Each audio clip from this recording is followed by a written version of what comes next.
Une manifestation africaine sans précédent dans la capitale française. La manifestation citoyenne de ce samedi 18 novembre 2017 a dépassé les espérances des organisateurs. Au total, ce sont plusieurs milliers d'Africains qui ont marché à Paris pour protester contre la vente des migrants africains comme esclaves en Libye. D'abord rassemblés devant l'ambassade de Libye en France, située dans le 16e arrondissement à Paris, les organisateurs ont tour à tour pris la parole. Chacun d'entre vous ne devez jamais perdre de vue que nous ne sommes pas dans un combat d'un peuple contre un autre, mais d'une humanité honnête, d'une humanité sincère contre une humanité de prédateurs. Il n'y a que ces deux camps-là. Aujourd'hui, ce n'est pas un combat de noirs contre blancs, ni de noirs contre arabes. C'est un combat pour la dignité humaine, parce que nous ne serons plus les damnés de la terre. Les manifestants ont ensuite marché jusqu'aux Champs-Élysées en passant de l'avenue Foch à la Tour Eiffel pour un message unique. Je suis hors de moi. Vous vous rendez compte, nous sommes au 21e siècle. Les êtres humains sont vendus, les noirs sont vendus comme de la marchandise. Mais c'est inacceptable. La nuit tombée, la manifestation a été émaillée de quelques heures entre les jeunes et les forces de l'ordre. Les forces de l'ordre qui ont fait usage de gaz lacrymogène.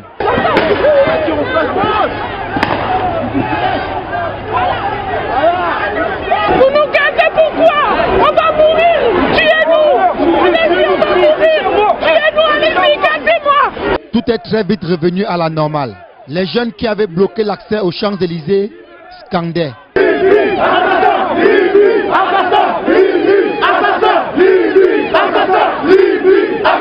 On a été touché par ces images qui sont sorties en fait à la une. Des êtres humains qui se font enchaîner par d'autres êtres humains. Vous trouvez ça normal? Non, moi je trouve pas ça normal. Personnellement, je me sens concerné et aujourd'hui, on était obligé d'exprimer notre mécontentement vis-à-vis en fait de ces politiciens qui ne font rien. En fait, c'est pour créer un grand ras-le-bol par rapport à tout ce qui est l'esclavagisme et tout ça. En 2017, normalement, ça ne doit plus exister. Et là, on voit que ça continue. Et tous les gouvernements ne font rien, que ce soit les Européens, les Chinois, personne ne fait rien, et même nos propres dirigeants africains. Alors nous, on a décidé aujourd'hui de venir de manière pacifique, crier notre ras-le-bol, et on espère que ça fera avancer les choses, même si ça sera compliqué. Voilà. Nous sommes venus pour se révolter, parce que nous sommes tous humains, nous ne sommes pas des animaux, on ne nous traite pas comme des animaux. C'est 400 ans d'esclavage, ce n'est pas rien. 400 ans d'esclavage, ce n'est pas rien, on a trop souffert. Donc on est ici là pour se révolter. C'est fini aujourd'hui. L'esclavage moderne aussi, c'est fini. Cette manifestation africaine pour dire non à l'esclavage est sans l'ombre d'un doute un record historique qui restera à jamais dans les mémoires. Alors ça fait plus d'une vingtaine d'années que je suis en France. C'est la première fois que je vois un mouvement spontané africain mobiliser autant de jeunes, autant de personnes pour se rebeller contre une cause qui les a touchés au plus profond d'eux-mêmes. Non pas qu'il n'existe pas de problème ici et là, il en existe. Parfois des gens parlent par des réseaux sociaux. Mais là, l'Afrique est sortie de son terroir. On a vu l'Afrique marcher sur Paris. Et j'espère que ce n'est que le début d'une grande aventure qui va nous mener à faire tomber les barrières qui nous permettront d'être libres.